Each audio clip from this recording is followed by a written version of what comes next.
So, panel one is going to consist of Shelley James, Helen Pinor, and Brett Wilson, who's just spoken earlier. Shelley recently completed her PhD at the RCA, and I'm going to have to put my glasses on to check my bullet points here. She recently completed a PhD at the RCA, and she's certainly got a lot of experience of collaborating in the arts science territory. I've known Shelley very many years, indeed I've known most of the panel quite a long time, but Shelley I've known for ages and ages. She's long been an artist in residence at the Bristol Eye Hospital, and certainly has current collaborative projects with leading mathematicians and crystallographers and all sorts of other people. So I think she's going to talk to us today about some of that work that she's engaged with at the present time. Helen is an artist whose practice frequently explores the philosophical zone of the life-death border and the material basis of consciousness. Her work's exhibited internationally all over the place, and it's very much informed by a number of her in-depth residencies in several scientific and clinical institutions. Brett, as he mentioned briefly, spent much of his full-time academic career as a scientist, but a scientist with a strong interest in the arts and in philosophy, and co-founded the group Project Dialogue with myself, and for many years was the scientist in residence at the Faculty of Art and Design at UWE. He's currently particularly interested in the study of metaphor in science, and I think is something he's going to touch on this evening. I think for me what links panel one is very much a combined interest in the nature of embodiment, the role of metaphor and materiality in science and arts collaboration. So that's enough for me. They've got far more interesting things to say than I have, so I'm going to hand over to Shelley straight away. I suppose when Barbara asked me to talk, I wanted to think about what it is about my practice that how I work in conversation with scientists and how I find that working with materials helps us to find a common ground between the metaphors that we all use. So I'm just going to talk you through how that started. How does that work? I began in branding and was intrigued by how you could invite people to talk about how a brand felt.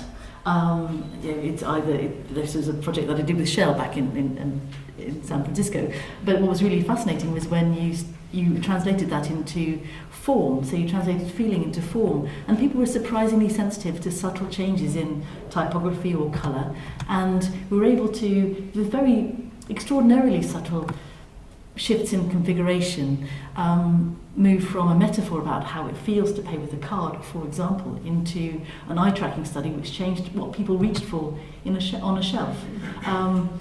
And so I've been in conversation with how you translate feelings into form through my work for a long time. It feels as if I'm very loud. I'm sorry, is that right?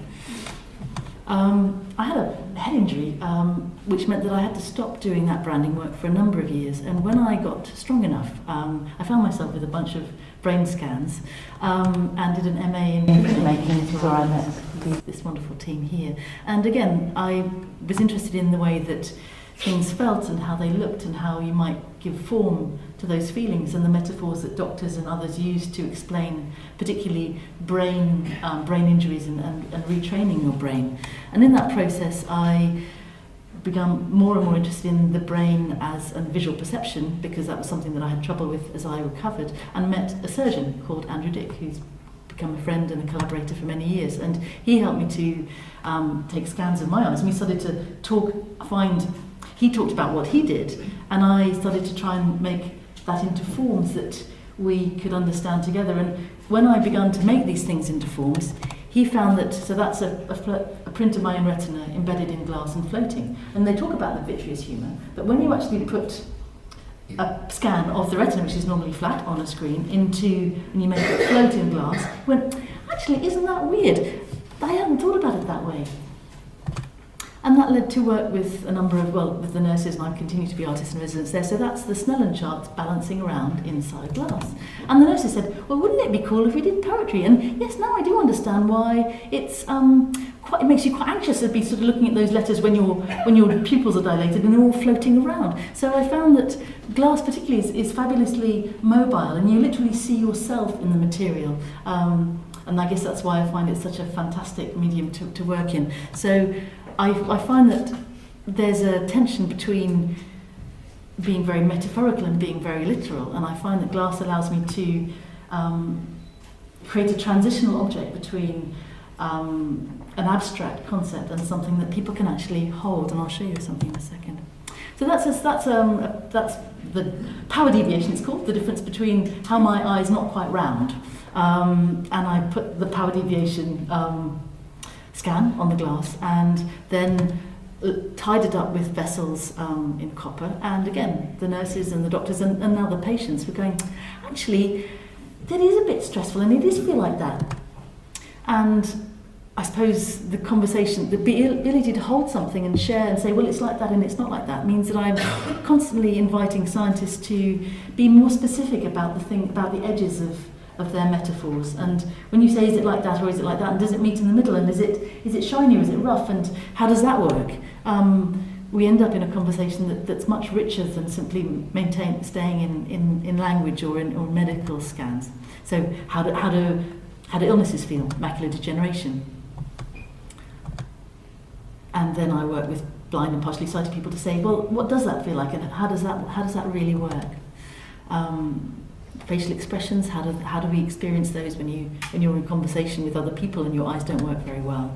That led to work looking at, that's the front office, and you've got the back office, the processing, working with Richard Gregory and Priscilla Hurd, also in Bristol, and started to play with the optics of glass to create lacuna. So you were able to create pieces of glass which together made the whole visual field, but if you only got one, which is actually each eye only gets half, you realise how the brain assembles information, which led to particularly interest in space, because that's something which isn't mediated by culture.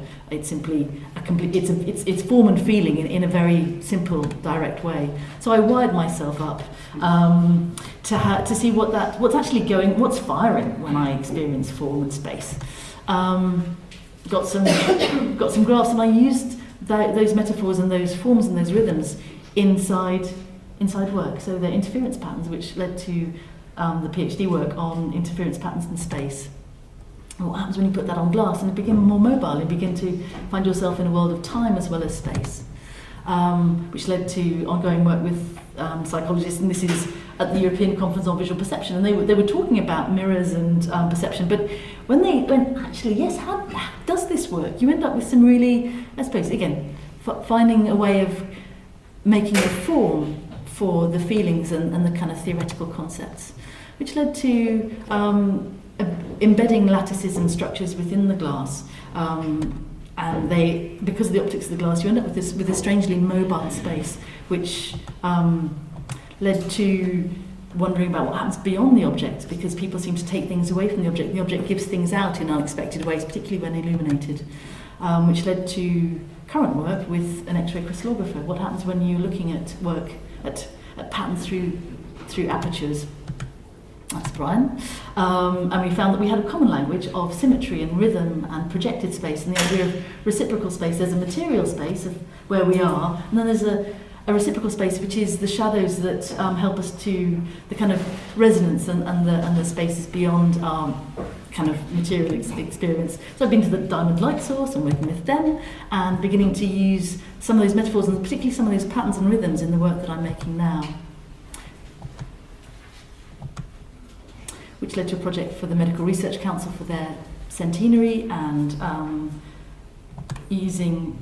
looking at the reciprocal space of X-ray crystallography to then create objects, embed structures inside the object, which people can then hold on to and say, oh, now I understand what a chiral lattice is. It goes up that way and it goes down that way. So you can begin to understand things like symmetry by embedding metaphors inside form in a way that I find very rich and great fun, which led to the creation of a series of objects which are the Platonic Solids. So I started to work with those pieces of glass and cut facets in them, and noticing how you're able to create additional spaces and kind of multiplying spaces with the optics of the glass. Well, that's a detail of that one. Which has led now to work with Roger Penrose, and he's, as you may know about Penrose tiling patterns, but Brian and I were intrigued to think about how you might have a Penrose tiling pattern in 3 dimensions, and so I've started to make them. And it's taking us into another zone, which is to do with relativity in maths, quasi-crystals they're called, which suggests that, which is a new domain of physics and material science, in which we're fitting patterns of structures together in ways which have local symmetry, but actually never ever repeat in space. But by using the internal refraction of the object, you can begin to really see the patterns. And Brian and Roger, when I show them the work, they go, actually yes, that does that. And we're finding us that by making form out of abstract ideas and things which exist in the computer, we're finding kind of a new kind of common ground, which is very exciting. And also, I mean, the great thing about glass as a material is that this is a lost wax cast, and I found that you could see the vortex of the glass as it ran into the void. So, and that's this one here. You all can have a look. So you're able to encapsulate time and space in material, which helps, which sort of feeds the conversation in a way that's a delight. So now we're looking at building those structures both with internal planes, so fusing and gluing, sort of laminating structures together, but fusing is much more exciting because of the intervention of risk and time in there, and you can see that when they fuse together, or by building up layers in an organic fashion and then carving them to create these, what they call zonahedra, which are clumps of these particular rhombuses that Penrose and Katz and a number of other people have been defining. So I hope that was quick enough. I'm done. Thank you very much.